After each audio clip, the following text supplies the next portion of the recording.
11:38, vamos a abrir, Mabel, otro tema que lo habíamos anunciado.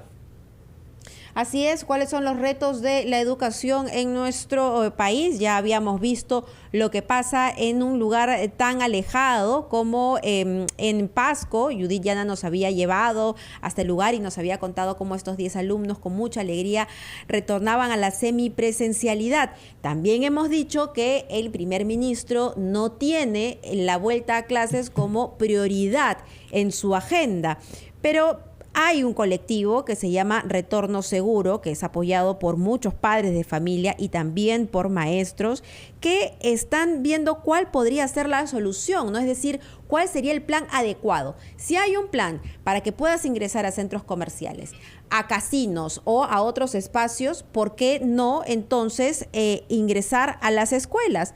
De eso vamos a conversar. Sí, Mauricio. Tenemos entonces a la doctora Regina Moromisato, licenciada en Educación Inicial de la Pontificia Universidad Católica del Perú. ¿Cómo está, doctora Moromisato? Muy buenos días. Hola, buenos días, Mabel, buenos días, Mauricio. Bueno, aquí también con la misma sensación que ustedes, ¿no? Pareciera como que hubiéramos avanzado un poquito y hemos retrocedido muchos pasos hacia atrás con este tema del retorno seguro a la presencialidad, ¿no? A las escuelas. ¿Es posible, doctora Moromisato, regresar de manera segura a las aulas? Claro que es posible y eso lo ha demostrado tantos países en el mundo, que lo último que han cerrado han sido las escuelas y lo primero que han abierto, siempre en una situación de alto contagio, han sido las escuelas. Pareciera que aquí en el Perú no tuviéramos la misma valoración de lo que implica la educación para el progreso y el desarrollo de nuestro país, ¿no? Y eso nos tiene un poquito desilusionados, ¿no? Y bastante preocupados. Se sintió un trabajo en el ministro saliente, en el señor Ricardo Cuenca, ¿no? Con directores regionales y directores de educación regionales, de los que hemos venido dando cuenta. Han acondicionado a la velocidad sumaria los colegios. Los que no tenían agua han recibido un tanque, los han puesto de alguna manera listos para recibir a los alumnos. Pero ese mismo interés no lo sentimos en esta gestión. Nos hablan del retorno al estadio, ayer lo escuché, ¿no? Al secretario general del Partido Perú Libre, también el presidente del Consejo de Ministros ya de alguna manera como que postergó el retorno para el siguiente año.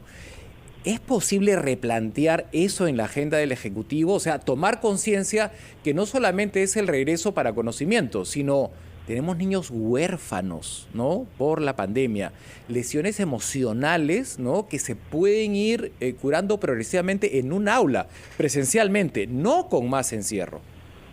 ¿Cómo hacemos para que nuestras autoridades tomen conciencia de que la presencialidad es impostergable?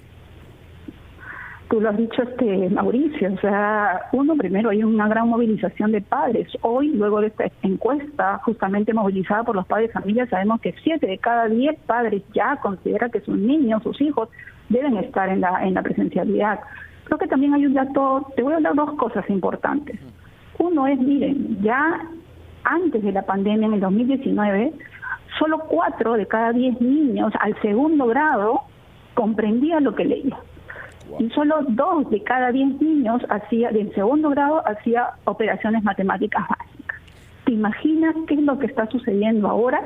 Y la percepción que tienen los padres de familia en esta encuesta probablemente no esté muy alejada de la realidad si es que tuviéramos que hacer una línea base de los aprendizajes de los niños. Lo que no estamos entendiendo aquí, al parecer, y por eso percibo que no se le da la prioridad que debe tener la educación, es que existen ventanas de oportunidad de aprendizaje. Y estas ventanas, como se abren, se cierran. Y eso está muy vinculado al tema de la plasticidad del cerebro para estar preparado para los aprendizajes. Eso que usted dice, doctora Moromisato, es sumamente importante, que no se ha tenido en cuenta en ningún momento. Los niños, hasta los 5 o 6 años, son como unas esponjitas y adquieren una serie de conocimientos mientras su cerebro se va desarrollando. Ese tiempo al que no fueron a la escuela inicial, ya lo perdieron, ya no hay retorno, ahí ya no hay nada que se pueda hacer, y es una gran desventaja que van a tener estas futuras generaciones. Mira, yo no quiero ser tan determinante, ¿no? Yo creo que sí hay cosas que se pueden hacer, ¿no? Creo que se pueden hacer, pero que va a costar más trabajo, sí. No es lo mismo aprender a leer y a escribir a los 6, 7 años que aprender a leer y a escribir a los 15 años o a los 30, a los 40. Conforme va pasando el tiempo, estas ventanas se cierran y se vuelve más difícil, se requiere más esfuerzo personal, emocional y económico. Ojo, entonces, si hay algunos papás de pronto que piensan que se están ahorrando la educación de sus hijos porque pasaron a un público o porque ahora están pagando menos en la virtualidad, pues tal vez a largo plazo ese ahorro se convierte en un gasto mayor, ¿no? Porque ahora no solamente enfrentamos problemas de atención y concentración para el aprendizaje de los chicos, sino también graves problemas emocionales, ¿no? Y eso no se cura con una pastilla, eso se vuelve algo crónico y eso es lo que tenemos que empezar a mirar hacia adelante. Y estoy de acuerdo cuando el ministro de Educación dice no vamos a poder regresar a una educación como la habíamos pensado. Efectivamente, no vamos a poder regresar así, vamos a tener que regresar todos más potenciados, al menos los docentes, los psicólogos, todos los que trabajamos con niños pequeños de primaria y secundaria, vamos a tener que regresar potenciados también, ¿no? Por lo menos estar hablando de la configuración de quién va a asistir a ese maestro para contener las lesiones emocionales que traen comprensiblemente los niños a aula. Y además, doctora Moromisato, estar conscientes desde el Ejecutivo de la migración que hubo del sector privado al sector nacional. Sí. Un profesor que ya no se daba tiempo con la cantidad de alumnos que tenía, ahora va a ver quintuplicado el número de alumnos en su salón. ¿De qué equipos los están dotando para asistirlos? No solo, ¿no?, para mejorar la resolución de problemas matemáticos que usted menciona, que ya era un problema, o la comprensión lectora, que ya estábamos desfasados, sino estas lesiones emocionales que son subsanables, que son atendibles, usted como especialista lo sabe, a través del juego, a través de la observación, a través de muchas estrategias que dan resultados en Colombia, en Argentina, en Chile. ¿Por qué no implementarlas en Perú? Le ruego que nos acompañe luego de escuchar a los anunciantes. Nuestra preocupación es mayor, como comprenderá, porque el máximo cargo, ¿no?, de nuestro país lo ocupa un profesor. Entonces nos parece inconcebible que se queden estos vacíos sin resolver.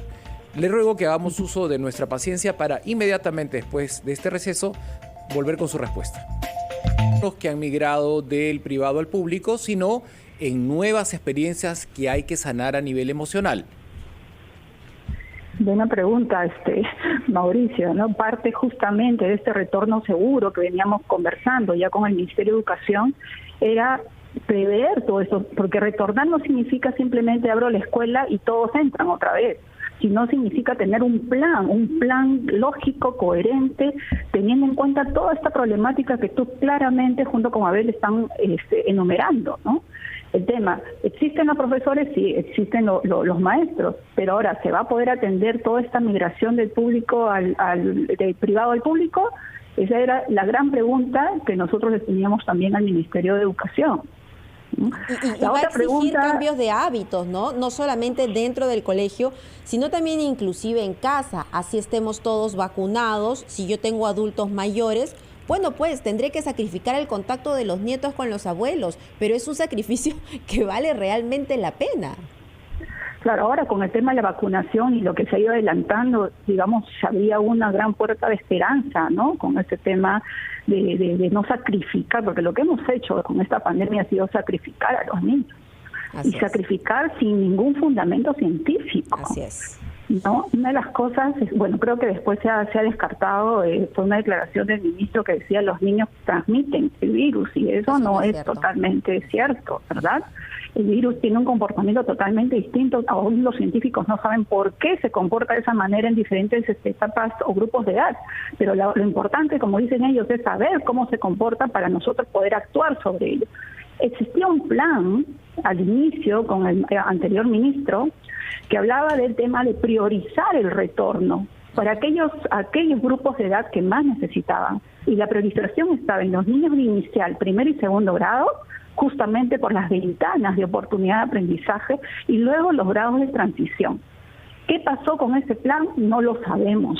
¿no? Porque luego se optó por empezar con las zonas rurales y luego ir abarcando en la urbanidad, ¿no? Que es lo más complejo. De retomar el tema en el Ejecutivo. Tenemos la esperanza que sí lo van a incluir. Están en una etapa de transición. Fue tardía la transición de una gestión a otra, pero confiamos que hay una reacción positiva desde ya a priori.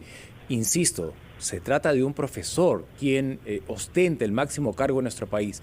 ¿Cómo no atender estos temas que hemos abordado con su ayuda, doctora Moromisato? Le agradecemos su tiempo y le deseamos un buen inicio de semana. Muchísimas gracias. Gracias a ustedes y simplemente así un minutito. Creo que es importante también decir que las escuelas no solamente son un espacio de educación. Los niños han perdido alimentación, han perdido cuidado y han perdido protección. Y decirle también al gobierno, al premier, que está tan preocupado con el tema de la reactivación económica, que las escuelas, las cunas, las guarderías también son parte de ese sistema de la reactivación económica, ¿no? Porque los padres salen a trabajar y ¿quién apoya también al tema de las familias? Tenemos las cunas, las guarderías también cerradas. Los índices de anemia crecen exponencialmente y no estamos haciendo nada por contrarrestarla. Muchos temas pendientes. Muchas gracias. Hasta una próxima oportunidad y la comprometemos a volver siempre encendidos a la doctora Moromisato. 11 de la mañana.